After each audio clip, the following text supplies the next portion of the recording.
उर्दू सफ़ा को सब्सक्राइब कीजिए और आने वाली हर नई वीडियो के लिए घंटी दबाइए। वीआईपी ये क्या है? आप कौन हैं? डॉक्टर जैकब ने सख्त लहजे में कहा और झटके से उठ खड़ा हुआ। इत्मीनान से बैठ जाओ डॉक्टर जैकब, हम सिर्फ चंद बातें करने आए हैं, जूलिया ने कहा तो इस लम्हे तनवीर का कोट की जेब में मौजूद हाथ बाहर आया। उसके हाथ में एक चपटी नाल का छोटा सा पिस्टल था।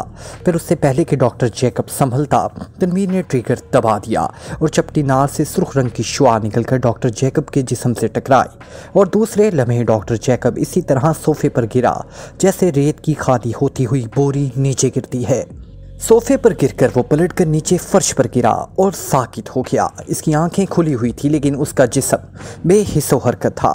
तनवीर तेजी से बाहर की तरफ लपका।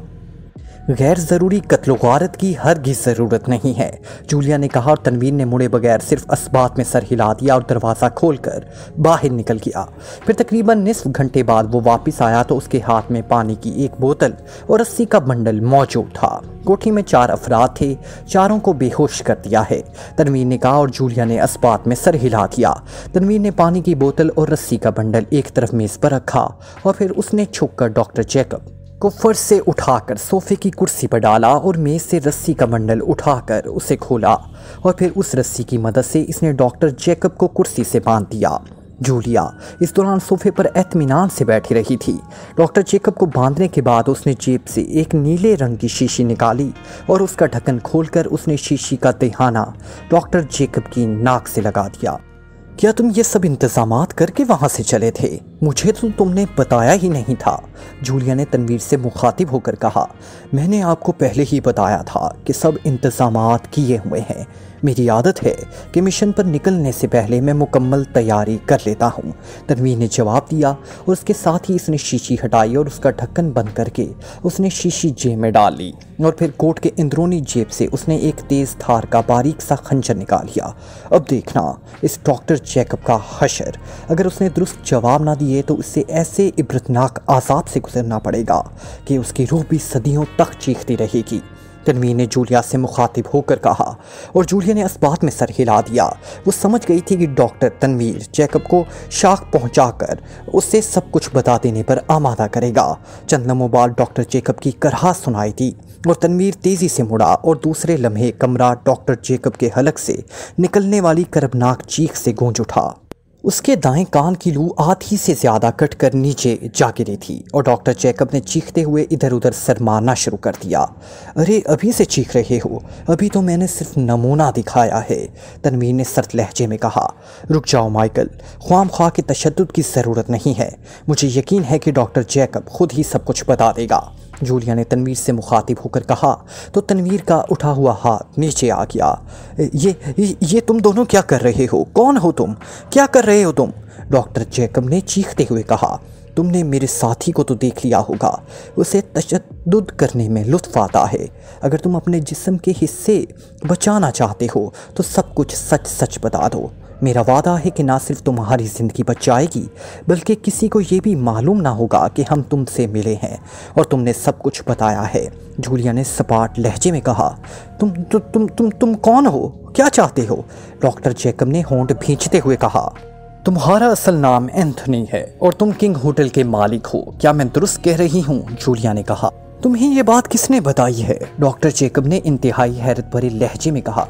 इस बात को तुम छोड़ दो, ये बताओ कि तुम एंथोनी से डॉक्टर जैकब क्यों बने हुए हो? जूलिया ने कहा। हमारा धंधा बेहद वसी है, जब भी कोई ख़ास सप्लाई जाती है तो फिर एंथोनी अंडरग्राउंड चला जाता है ताकि इस पर हाथ ना डाला जा सके। अभी मंशियात की एक बहुत बड़ी खेप की सप्लाई हो रही है, इसलिए मैं अंडरग्राउंड हो चुका हूँ, डॉक्टर जैकब ने कहा। वीआईपी से तुम्हारा क्या ताल्लुक़ है? जूलिया ने पूछा। मेरा तो कोई ताल्लुक़ नहीं है, एंथोनी ने होंठ भींचते हुए कहा।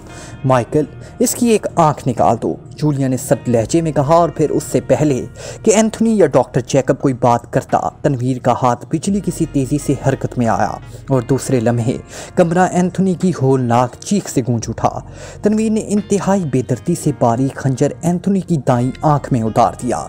दूसरे लम्हे उसने हाथ खींचा तो एंथोनी की एक आंख कट चुकी थी। एंथोनी मुसलसल चीख रहा था और वो अपना सर दाएं बाएं इस अंदाज में मार रहा था जैसे उससे कोई दौरा सा पड़ गया हो, और फिर उसकी चीखें मध्यम होती चली गई और उसकी गर्दन एक तरफ को ढलक गई। वो बेहोश हो चुका था। इसे पानी पिलाओ, जूलिया ने कहा तो तनवीर ने हाथ में पकड़ा हुआ खंजर बड़े एतमीनान से एंथोनी के लिबास से साफ किया और फिर उसे मेज पर रखकर वो तेजी से मुड़ा और ड्राइंग रूम से बाहर निकल गया। थोड़ी देर बाद वो वापस आया तो उसके हाथ में शराब की बोतल थी। शराब की बोतल देखकर जूलिया ने इस अंदाज में सर हिलाया जैसे तनवीर ने पानी की बजाय शराब लाकर दुरुस्त इकदाम किया हो। फिर तनवीर ने एक हाथ से एंथोनी का जबड़ा खींचा और शराब की बोतल का दहाना उसके मुंह में घुसेड़ दिया। बोतल का ढक्कन वो पहले ही हटा चुका था। शराब के चंद ही घूंट जैसे ही एंथोनी के हलक से नीचे उतरे, उसके जिस्म में हरकत के तासुरात नमूदार होने लग गए। तनवीर ने बोतल हटा ली। चंद लम्हों बाद एंथोनी चीख मार कर होश में आया और उसने एक बार फिर दर्द की शिद्दत से दाएं बाएं सर मारना शुरू कर दिया। तनवीर ने एक हाथ से उसका सर पकड़ा और दूसरे हाथ में पकड़ी हुई शराब की बोतल एक बार फिर उसके मुंह से लगा दी। इस बार एंथोनी ने इस तरह शराब पीना शुरू कर दी जैसे प्यासा ऊंट पानी पीता है। जब आधी बोतल खाली हो गई तो तनवीर ने बोतल हटा ली और उसे मेज पर रखकर उसने एक बार फिर खंजर उठा लिया। एंथोनी की बच जाने वाली आंखें पके हुए टमाटर की तरह सुर्ख हो रही थी। उसका चेहरा तकलीफ की शिद्दत से बिगड़ सा गया था। अब तुम्हें याद आ गया कि तुम्हारा वीआईपी से क्या ताल्लुक? क्या दूसरी आंख का भी यही हशर किया जाए? जूलिया ने सख्त लहजे में कहा। तुम मुझसे क्या चाहते हो? तुम जालिम लोग हो। बताओ तुम क्या चाहते हो? मुझे मत मारो प्लीज, मुझे छोड़ दो, एंथोनी ने करहाते हुए कहा। वीआईपी ने पाकिशिया से एक आदमी को अगवा किया है और उसे मरीज बनाकर बेहोशी के आलम में पाकिशिया से कॉर्मन लाया गया। फिर यहाँ से कोस्टिया से एक्रीमन नेवी हेलीकॉप्टर कारमेन भेजा गया जो उसे वहाँ से ले आया और फिर ब्रिस्बेन लाया गया। अब तुमने बताना ये है कि इस आदमी को कहाँ भिजवाया गया है? जूलिया ने सख्त लहजे में कहा। वो मगर तुम्हारा पाकिशिया से क्या ताल्लुक है? एंथोनी ने हैरत भरे लहजे में कहा। हमारा कोई ताल्लुक नहीं है, लेकिन वो हमारा शिकार था जो वीआईपी ने हासिल कर लिया। हमने उसे वापस हासिल करना है, जूलिया ने कहा। लेकिन वो तो मर चुका है, एंथोनी ने कहा तो जूलिया बेइख्तियार उछल कर खड़ी हो गई। उसका चेहरा बिल्कुल इस तरह बिगड़ गया था जैसे तकलीफ की शिद्दत से एंथोनी का बिगड़ा था। तनवीर के होंठ भींच गए थे। क्या कह रहे हो? क्या कह रहे हो तुम? जूलिया ने इंतहाई तकलीफ भरे लहजे में कहा। मैं सच कह रहा हूँ, वो तो हलाक हो चुका है, एंथोनी ने कहा। तफसील बताओ, वो इतनी आसानी से मरने वाला आदमी नहीं है, जल्दी बताओ, तनवीर ने गुर्राते हुए कहा। और तनवीर के फिक्रे से जूलिया का बिगड़ा हुआ चेहरा कदरे नॉर्मल सा हो गया। यहाँ उसे नांजी जजीरे पर शिफ्ट कर दिया गया था। प्राइमर इससे एक साइंसी उलझन हल कराना चाहता था। फिर प्राइमर ने डेमी को आबदोस के जरिए वहाँ भेजा। डेमी ने इस आदमी जिसका नाम अली इमरान था से साइंसी उलझन दूर कराई और फिर इस जजीरे पर मौजूद इमारत जिसमें अली इमरान मौजूद था मिसाइलों से तबाह कर दी और डेमी वापस आ गई। एंथोनी ने कहा। क्या वो इस वक्त इमारत में था? जूलिया ने कहा। हाँ वो वहीं था। इसके जिस्म के पुर्जे उड़ गए होंगे, एंथोनी ने जवाब दिया। क्या इसकी मौत को कन्फर्म किया गया था? तनवीर ने पूछा। उसकी ज़रूरत ही ना थी। वैसे भी अगर वो जिंदा बच भी गया होगा तो अब तक भूख प्यास से एड़ियाँ रगड़ कर मर चुका होगा, क्योंकि इस जजीरे में ना पानी है और ना कोई ग़िज़ा, एंथोनी ने जवाब दिया। ये प्राइमर कौन है? जूलिया ने पूछा। वीआईपी का चीफ है, एक्रीमिया में रहता है। इस ऑपरेशन के लिए खसूसी तौर पर वो कोस्टिया आया था, एंथोनी ने जवाब दिया। इसका हुलिया क्या है और एक्रीमिया में कहाँ रहता है? जूलिया ने पूछा। मुझे सच में नहीं मालूम। मैंने भी इसकी सिर्फ आवाज़ सुनी है। अलबत्ता डेमी इससे मिलती है, वो जानती होगी, एंथोनी ने कहा। डेमी कौन है और कहाँ रहती है? जूलिया ने पूछा। वो वीआईपी की स्पेशल एजेंट है। दारुल हुकूमत की किसी लेबॉर्ट्री में सिक्योरिटी ऑफिसर है। वैसे वो खुद भी साइंसदान है। मेट्रो प्लाजा के फ्लैट नंबर 101 में रहती है, एंथोनी ने जवाब दिया। ये नांजी जजीरा कहाँ है? तनवीर ने पूछा। ब्रिस्बेन से 100 बहरी मील दूर वाक़या है, एंथोनी ने जवाब दिया। माइकल, कार से नक्शा ले आओ और उससे जजीरा मार्क कराओ, जूलिया ने कहा तो तनवीर ने इस बात में सर हिला दिया और फिर ड्राइंग रूम से बाहर चला गया। थोड़ी देर बाद वो वापस आया तो उसके हाथ में नक्शा मौजूद था। तनवीर ने नक्शा खोलकर एंथोनी के सामने रख दिया। फिर उसने जेब से बाल पॉइंट निकालकर ब्रिस्बेन की तरफ मौजूद जजीरों को मार्क करना शुरू कर दिया। हाँ, ये नाजी जजीरा है। तनवीर ने जैसे ही एक जजीरे पर बाल पॉइंट रखा, एंथोनी बोल पड़ा और तनवीर ने इस जजीरे के गिर्द दायरा लगा दिया। इस जजीरे पर राब्ता करने की क्या सूरत है? जूलिया ने पूछा। कोई राब्ता नहीं है, ये जजीरा वीरान है। पहले वीआईपी बहरी स्मगलिंग में मुलव्विस थी तो इसने इन जजीरों पे होल्ड किया हुआ था और वहाँ मुख्तलिफ किस्म की इमारतें बनाई थी। किसी जजीरे पर स्टोर थे और किसी पर सिर्फ आराम करने के लिए इमारतें बनाई गई थी। फिर वीआईपी ने स्मगलिंग वगैरह ख़त्म कर दी तो ये जजीरे भी बेकार हो गए। बाकी जजीरे दूसरी तंजीमों को फ़रोख्त कर दिए गए।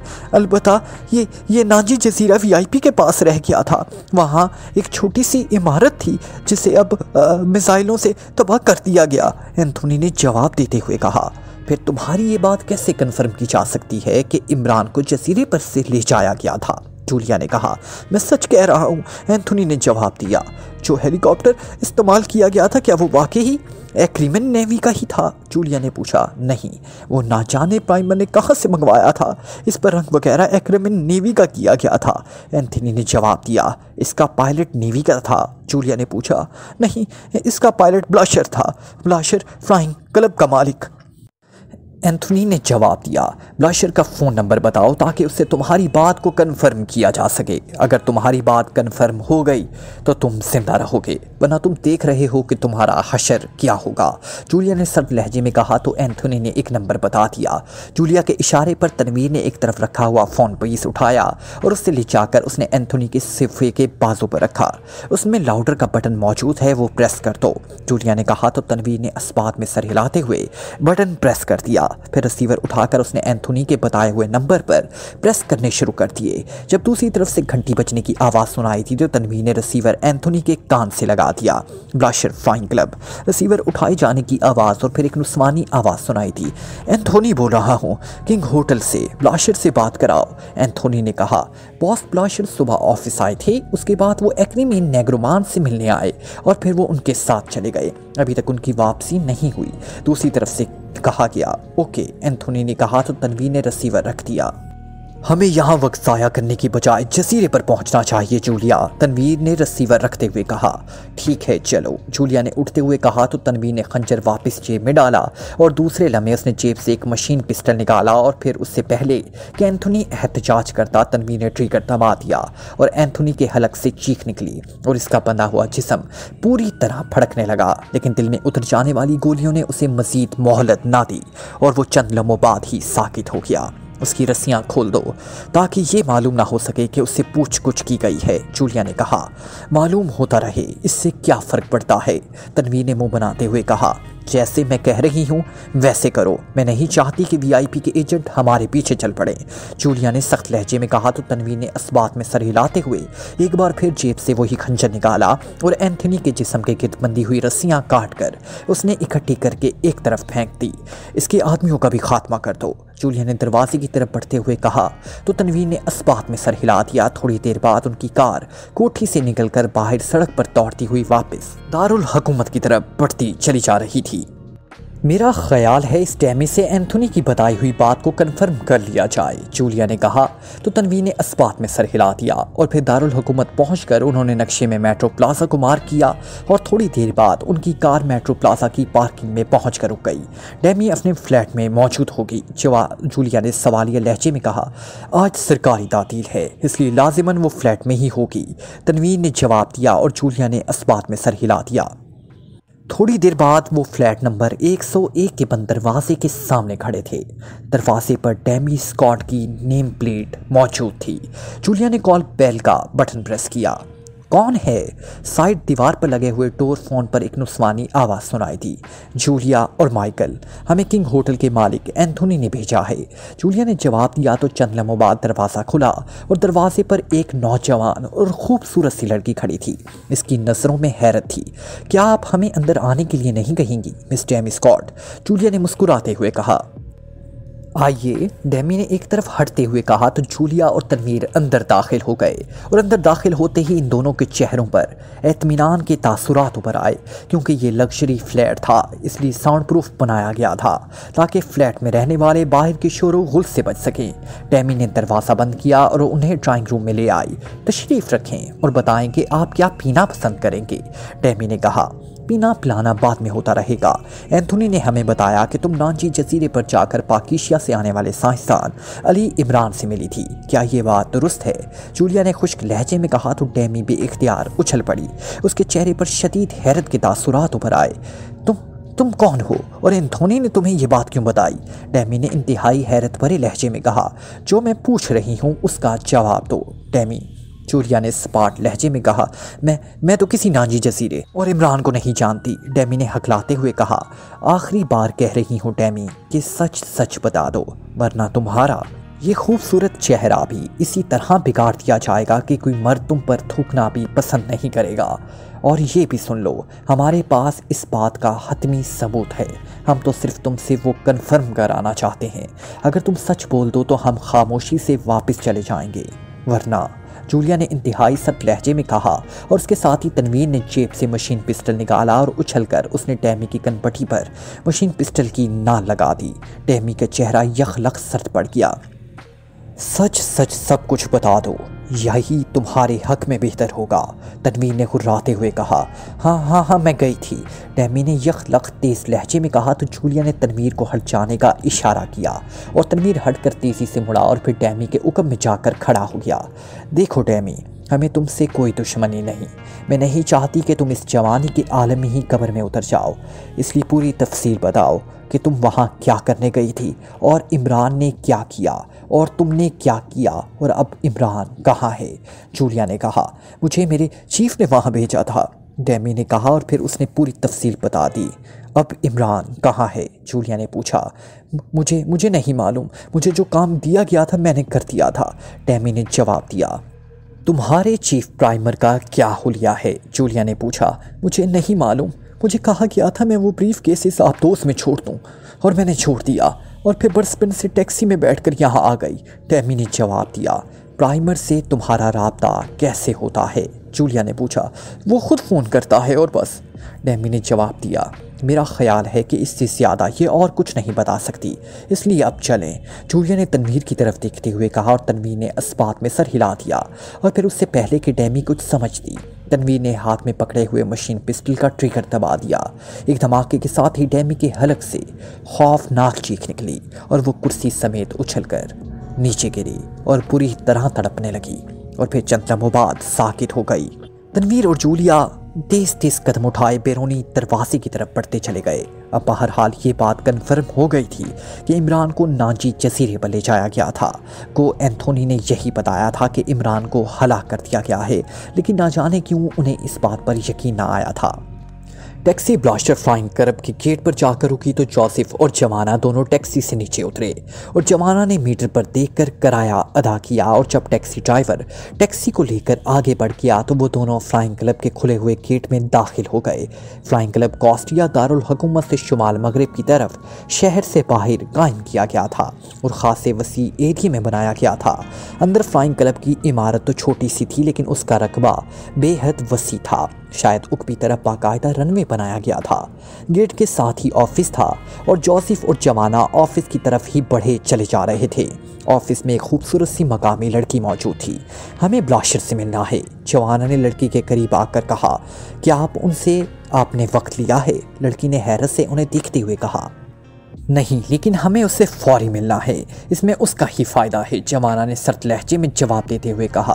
क्या नाम है आपका? लड़की ने सामने रखे हुए इंटरकॉम के रिसीवर की तरफ हाथ बढ़ाते हुए कहा।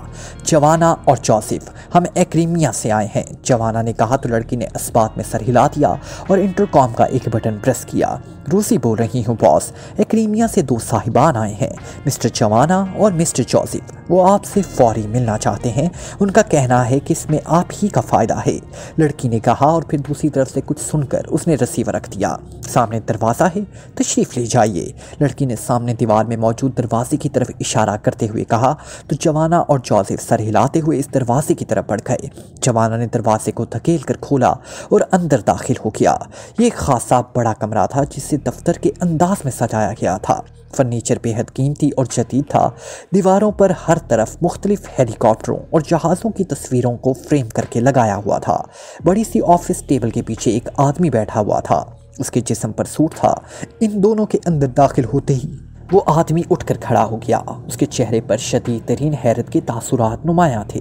अरे ये तो तुम हो ना जवाना? ओह, मेरे तसव्वुर में भी ना था कि ये तुम हो सकते हो।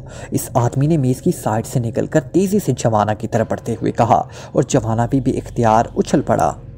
ओहो, तो ये तुम हो लकी बॉय। ओ वेरी स्ट्रेंज, जवाना ने भी रहरत भरे लहजे में कहा और दूसरे लम्हे ब्लाशर बेइख्तियार कामत जवाना के गले से चिमट गया। जवाना ने भी उसे दोनों बाजुओं से खींच लिया। उसके चेहरे पर ऐसे तासुरात थे जैसे तवील अरसे बाद किसी इंतहाई गहरे दोस्त से मिल रहा हो। ओ जवाना, ग्रेट जवाना, तुम कहाँ चले गए थे? ओह, ब्लाशर ने अलहदा होते हुए इंतहाई जज्बाती लहजे में कहा और फिर वो बेइख्तियार चौंक पड़ा। उसकी नज़रें जवाना के पीछे खड़े हुए जोसेफ पर पड़ी थी। आई एम सॉरी जनाब, मेरा नाम ब्लाशर है। जवाना दी ग्रेट से तवील अरसे बाद होने वाली मुलाकात ने मुझे जज्बाती कर दिया था और मैं आपसे मिल ना सका, ब्लाशर ने तेज़ी से आगे बढ़ते हुए कहा और जोसेफ बेइख्तियार मुस्कुरा दिया। ये जोसेफ दी ग्रेट हैं, प्रिंस ऑफ अफ्रीका और मेरा साथी। और जोसेफ ये ब्लाशर है, मेरा इंतहाई गहरा दोस्त। बस यूँ समझो कि हम निवालाओ हम प्याला हैं। जवाना ने इन दोनों का आपस में तारुफ कराते हुए कहा और जोसेफ ने मुस्कुराते हुए बड़े गर्मजोशाना अंदाज में ब्लाशर से मुसाफिया किया। यार बैठो, मैं तुम्हारे लिए ख़ास शराब मंगवाता हूँ। मुझे याद है वो शराब जिसे पीकर तुम बेहद खुश होते थे। ब्लाशर ने कुर्सियों पर बैठने का इशारा करते हुए कहा। अरे अब वो वक्त नहीं रहा, अब तो मैंने शराब छोड़ दी है, जवाना ने कुर्सी पर बैठते हुए कहा। तो ब्लाशर इसी तरह उछला जैसे उसके पैरों में बम फट पड़ा हो। उसकी आंखें हैरत से फटकर कानों से जा लगी और उसके साथ ही उसने तेज़ी से दोनों कानों में इस तरह उंगलियां घुमाना शुरू कर दी जैसे उसका ख्याल हो कि उसके कान बंद हो गए हैं।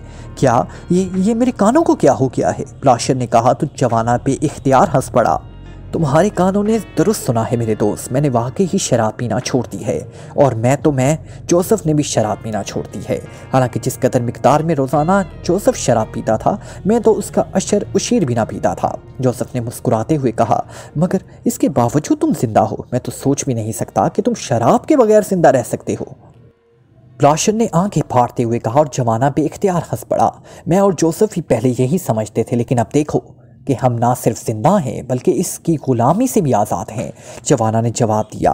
गुलामी? क्या मतलब? ब्लाशर ने उनके सामने कुर्सी पर बैठते हुए कहा।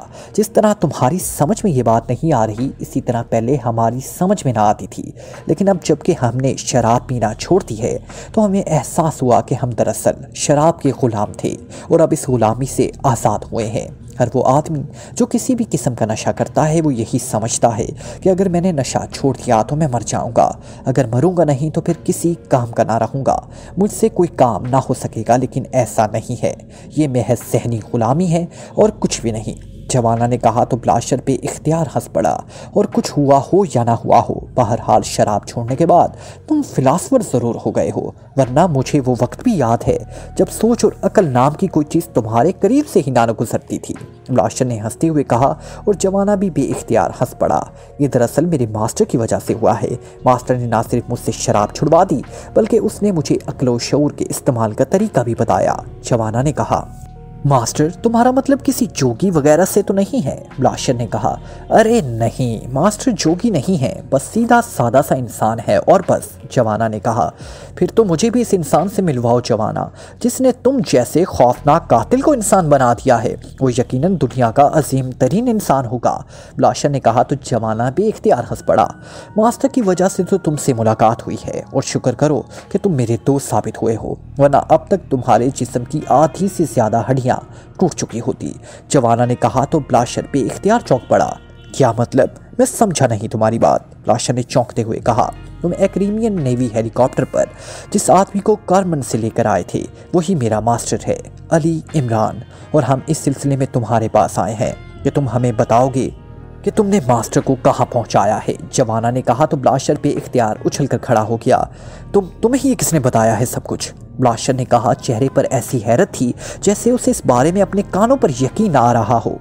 तुम मेरे दोस्त हो ब्लास्टर, इसलिए तुमसे इस अंदाज में बात हो रही है। हमें मालूम है कि तुम वीआईपी नाम की किस तंजीम के लिए काम करते हो, और वीआईपी ने मास्टर को, जिसका नाम अली इमरान है, पाकिस्तान से अगवा कराया है और मरीज के रूम में बेहोश करके कॉर्मन डॉसी बिल्डिंग में लाया गया, और तुम डॉक्टरों के साथ एक्रीमियन नेवी के हेलीकॉप्टर में पायलट के रूप में वहाँ पहुँचे और तुमने मास्टर को वहाँ से पिक किया और ले आए। अब तुम बताओ कि तुमने मास्टर को कहाँ छोड़ा है?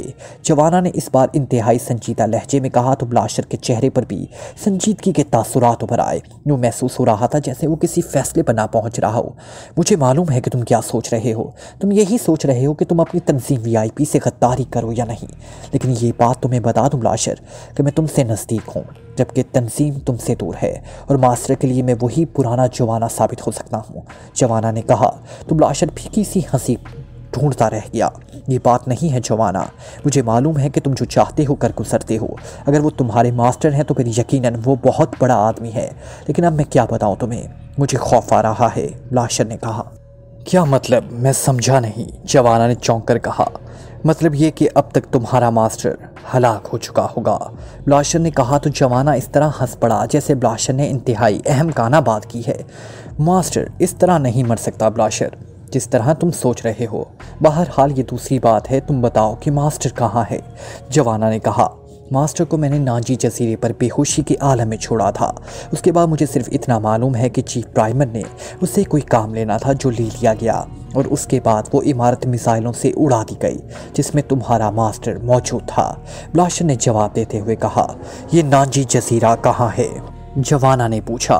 ब्रिस्बेन से तकरीबन 100 बहरी किलोमीटर दूर खुले समंदर में है, ब्लास्टर ने कहा। तो फिर चलो वहाँ हमारे साथ, जवाना ने उठते हुए कहा। चलो, अब मैं तुम्हें तो इनकार नहीं कर सकता। काश मुझे पहले मालूम होता तो मैं तुम्हारे मास्टर को बचा लेता, ब्लास्टर ने उठते हुए कहा। ये बात सहन से निकाल दो ब्लास्टर कि मास्टर को प्राइमर या कोई और इस अंदाज में हला कर सकता है। तुम्हारा चीफ अभी मास्टर को जानता नहीं है। जवाना ने कहा तो ब्लास्टर ने इस बात में सर हिलाया और फिर वो ऑफिस में से बाहर आ गए। ब्लास्टर को बाहर आते देखकर ऑफिस में मौजूद लड़की उठ खड़ी हुई। मैं अपने दोस्तों के साथ जा रहा हूँ, वापसी में देर भी हो सकती है, ब्लास्टर ने सर्द लहजे में इस लड़की से कहा और तेज तेज कदम उठाता बिरोनी दरवाजे की तरफ बढ़ गया। थोड़ी देर बाद वो तीनों एक हेलीकॉप्टर में सवार समंदर की तरफ बढ़े चले जा रहे थे। ये तुम्हारा चीफ प्राइमर कहाँ रहता है? जवाना ने ब्लास्टर से पूछा जो पायलट सीट पर बैठा था। वो खुफिया रहता है, इसकी सिर्फ आवाज़ हम सुनते हैं, वैसे सुना है कि वो एक्रीमिया में रहता है, ब्लास्टर ने जवाब दिया और जवाना ने इस बात में सर हिला दिया। थोड़ी देर बाद हेलीकॉप्टर समंदर पर प्रवास करता हुआ आगे बढ़ा चला जा रहा था और फिर काफ़ी देर तक मुसलसल और तेज प्रवास करने के बाद हेलीकॉप्टर एक छोटे से जजीरे पर पहुंच गया। ब्लास्टर ने हेलीकॉप्टर की बुलंदी कम की और फिर एक खुली जगह पर उसने हेलीकॉप्टर उतार दिया।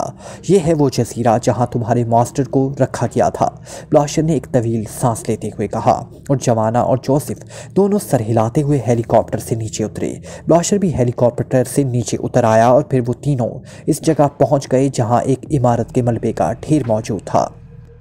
ये है वो इमारत जिसमें तुम्हारा मास्टर मौजूद था कि उसे मिसाइलों से उड़ा दिया गया, ब्लास्टर ने कहा। क्या ये बात कन्फर्म है कि मास्टर हलाक हो गया है? जवाना ने कहा। जाहिर है, जब पूरी इमारत मलबे का ढेर बन चुकी है तो फिर एक इंसान कैसे बच सकता है, और अगर किसी तरह बच भी गया होगा तो फिर भी वो जिंदा नहीं रह सकता, क्योंकि इस जजीरे में ना पीने का पानी मौजूद है और ना खाने की कोई चीज़ मौजूद है, ब्लास्टर ने कहा। जोसेफ, मलबा हटाना होगा ताकि चेकिंग हो सके, जवाना ने कहा। तो जोसेफ ने इस बात में सर हिला दिया और फिर तकरीबन 1 घंटे तक वो मलबा हटाकर चेकिंग करते रहे। ब्लास्टर भी इसके साथ शामिल हो गया था, लेकिन पूरी इमारत का मलबा हटा लेने के बावजूद उन्हें मलबे के नीचे से ना ही कोई लाश मिली और ना किसी लाश के टुकड़े, हत्ता कि खून का एक धब्बा तक कहीं नजर नहीं आया। अब बोलो ब्लास्टर, कहाँ है मास्टर की लाश? जवाना ने कहा। हैरत है, तुम शायद ठीक कह रहे हो, लेकिन ये तुम्हारा मास्टर कहाँ जा सकता है? यहाँ से तो बाहर जाने का भी कोई जरिया नहीं है, ब्लास्टर ने हैरत भरे लहजे में कहा। और फिर उन्होंने पूरा जजीरा छान मारा, लेकिन वहाँ ना ही अली इमरान था, ना उससे मुतलका कोई चीज़। ओह बॉस, कश्ती बनाकर यहाँ से क्या है? अचानक जोसेफ ने कहा तो जवाना और ब्लास्टर दोनों चौंक पड़े। कैसे मालूम हुआ? जवाना ने कहा, ये देखो, इस दरख्त से तो शाखें तोड़ी गई हैं, इसके साथ की शाखें देखो, इन दोनों लकड़ियों से चप्पू बनाए गए होंगे। और ये देखो, यहाँ से ये बेलें बाकायदा तोड़ी गई थी। जोसेफ ने इशारा करते हुए कहा। हाँ, जोसेफ ठीक कह रहा है, ब्लास्टर ने कहा। तो फिर हमें हेलीकॉप्टर पर चेकिंग करनी होगी, जवाना ने कहा। और फिर वो तीनों दौड़ते हुए हेलीकॉप्टर की तरफ बढ़ गए। यहाँ से करीब ही एक जजीरा है, लाकुमा। यकीनन तुम्हारे मास्टर वहाँ गया होगा, लेकिन वो जजीरा तो ओल्ड फोर्ट नामी एक तंजीम के पास है, और वहाँ की इंचार्ज एक इंतहाई सफ़ा कातिलाना जोसेफीन है। अगर तुम्हारा मास्टर वहाँ पहुँच गया है तो फिर समझो कि वो उसके हाथों ना बच सकेगा। ब्लास्टर ने हेलीकॉप्टर फिजा में बुलंद करते हुए कहा। देखो ब्लास्टर, बार बार मास्टर की तौहीन ना करो, समझे? जोसेफ और मैंने अब तक सिर्फ इसलिए सब्र किया है कि तुम मेरे दोस्त हो, वरना जिस अंदाज में तुम मास्टर के बारे में बात कर रहे हो, अब तक तुम्हारी गर्दन ना जाने कितनी बार टूट चुकी होती। तुम मास्टर के बारे में कुछ नहीं जानते। मास्टर अगर इसी तरह औरतों के हाथों मारा जा सकता तो फिर वो कम से कम जवाना का मास्टर और जोसेफ का बॉस ना होता। जवाना ने इस बार सख्त लहजे में कहा। आई एम सॉरी जवाना, अब मैं ख्याल रखूँगा। वैसे अब मुझे भी एहसास होता जा रहा है कि तुम्हारा मास्टर वाकई ही कोई मुनफरिद शख्सियत है, और शायद प्राइमर को भी मालूम था, इसलिए उसने इमारत ही तबाह कर दी, वरना आम आदमी के लिए कौन इतनी बड़ी इमारत तबाह करता है? ब्लास्टर ने माजरत भरे लहजे में कहा, और जवाना ने इस्बात में सर हिला दिया। और फिर थोड़ी देर बाद उन्हें दूर से समंदर के अंदर एक और जजीरा नजर आने लग गया। ब्लास्टर ने हेलीकॉप्टर की बुलंदी कम की और फिर उसने जजीरे के गिर्द एक चक्कर लगाया, लेकिन जजीरे पर किसी किस्म की कोई हरकत मौजूद ना थी। थोड़ी देर बाद ब्लास्टर ने हेलीकॉप्टर जजीरे पर उतार दिया और वो तीनों तेजी से नीचे उतरे। और फिर वो ये देखकर उछल पड़े कि वहाँ हर तरफ लाशें बिखरी पड़ी थी। यहाँ तो कत्लेआम हुआ है, ब्लास्टर ने कहा। लेकिन फिर पूरा जजीरा और अंडरग्राउंड इमारत, सब कुछ उन्होंने छान मारा, लेकिन ना ही वहाँ इमरान था और ना ही वो औरत जोसेफीन। अरे ये देखो, ये औजार, ओ यकीनन यहाँ किसी लॉन्च के पार्ट्स को एडजस्ट किया गया है, ब्लास्टर ने कहा। और जवाना ने इस्बात में सर हिला दिया। जल्दी करो, अब हमें समंदर को चेक करना होगा। मास्टर यकीनन समंदर में ही होगा, जवाना ने कहा। और ब्लास्टर ने इस्बात में सर हिला दिया।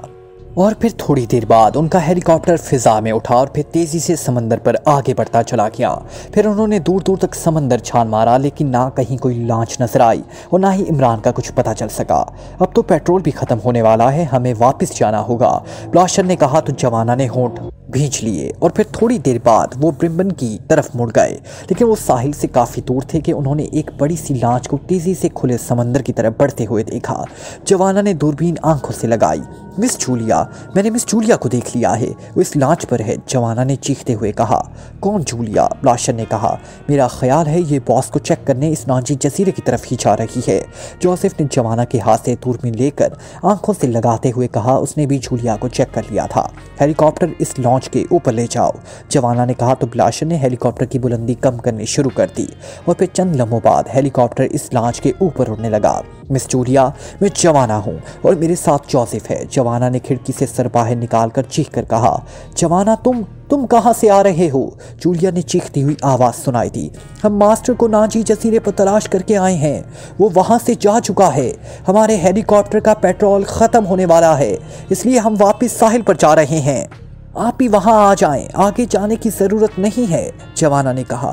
चलो हम आ रहे हैं, जूलिया ने कहा। और उसके साथ ही लॉन्च ने अपना रुख मोड़ना शुरू कर दिया। चलो ब्लास्टर, साहिल पर, जवाना ने ब्लास्टर से कहा। और ब्लास्टर ने इस्बात में सर हिलाते हुए हेलीकॉप्टर का रुख साहिल की तरफ कर दिया। लॉन्च पूरी रफ्तार से बर्मिसन की तरफ बढ़ी चली जा रही थी। समंदर तूफानी था, लेकिन चूंकि लॉन्च का कंट्रोल इमरान के हाथ में था, इसलिए समंदर की तूफानी कैफियत के बावजूद लॉन्च पूरी रफ्तार से आगे बढ़ी चली जा रही थी। लॉन्च मिस जोसेफीन भी खामोश बैठी थी। तुम ज़रूरत से ज़्यादा खामोश नजर आ रही हो, इमरान ने जोसेफीन से मुखातिब होकर कहा। मुझे एहसास हो रहा है कि हम शदीद ख़तरे में हैं, जोसेफीन ने जवाब देते हुए कहा। क्या ये ख़तरा समंदर की तूफ़ानी कैफियत की वजह से महसूस हो रहा है? इमरान ने पूछा। नहीं, तुम बेहद माहिर आदमी हो, इसलिए समंदर का तूफ़ान तो हमारा कुछ नहीं बिगाड़ सकता। मुझे यूँ महसूस हो रहा है जैसे नामालूम ख़तरा चारों तरफ से हमारी तरफ बढ़ रहे हैं।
press the bell icon